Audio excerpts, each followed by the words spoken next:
My family actually, my family, it took them a while to get used to the idea. They're still kind of getting used to it.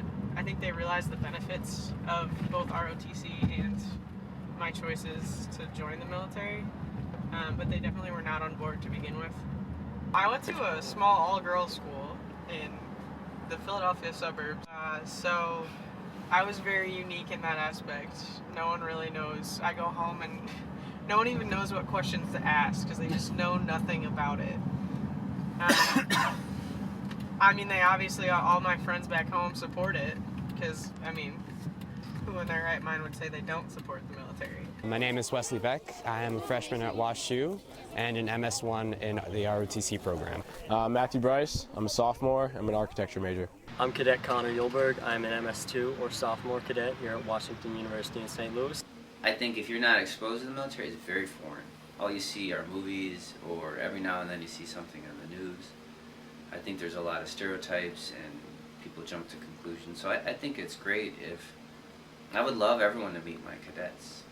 The students in our program are I'm very proud of them. I think the value of ROTC is leaders providing great leadership to the future leaders of the Army. You know, we just don't stick to ROTC curriculum. We always talk about their family, their health, their well-being.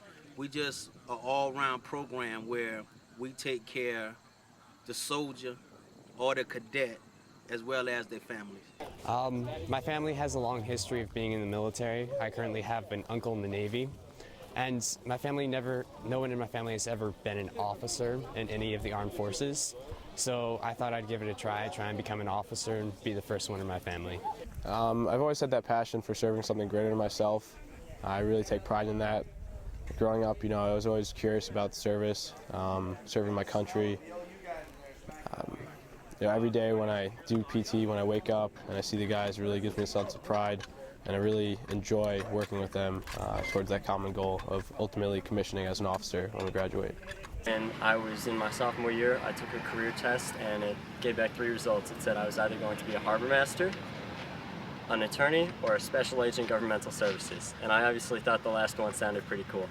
To see students not receiving credit, to some extent, makes it harder for WashU students to see the benefit of pursuing participation on the ROTC. Largely because, as I mentioned, it is a large time commitment. In some cases, it mirrors their academic commitment, if not an amount of homework, at least an amount of time spent pursuing one program.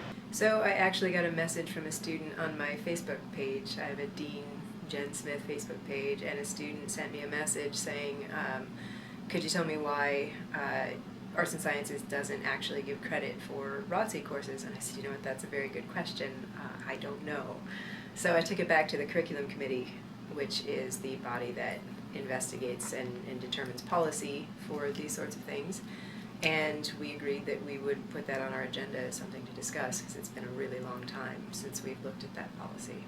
If they could get, some academic credit for the military science courses, it would attract the students. They would say, okay, I'm not just wasting my time.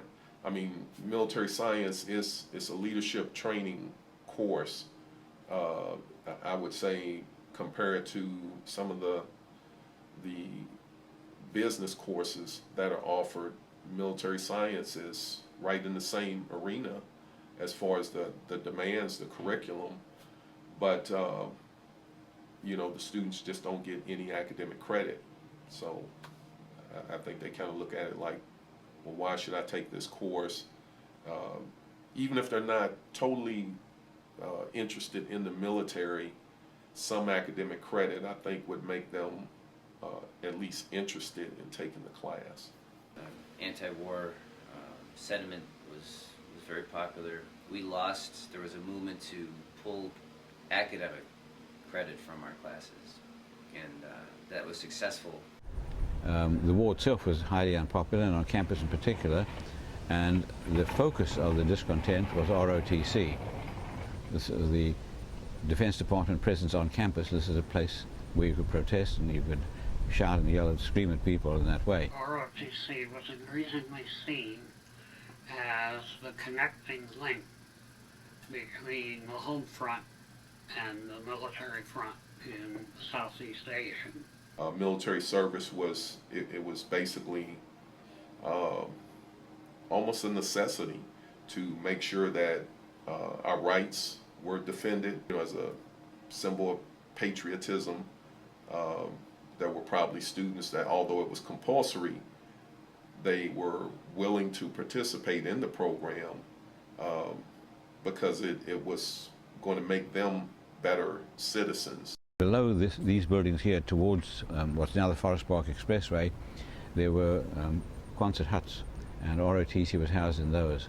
And so the geographic focus was on those huts, and they were firebombed during the demonstrations. Police were called on many occasions because the crowd was getting out of hand. Not all of the radicals were high-minded, peace-loving people just protesting.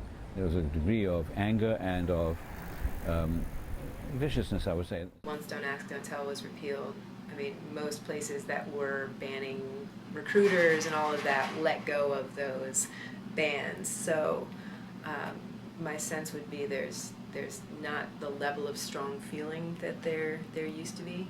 There are a lot of misconceptions that people have about what it's like to be in the military, but there's all kinds of people of all different backgrounds and ideologies in the military, and it's a very diverse place, much more so than a lot of people might assume. And so I think if you can use the ROTC classes as a way to expose people to what the military really is compared to what their perceptions of it might be, I think, you know, that's a great thing to be able to do.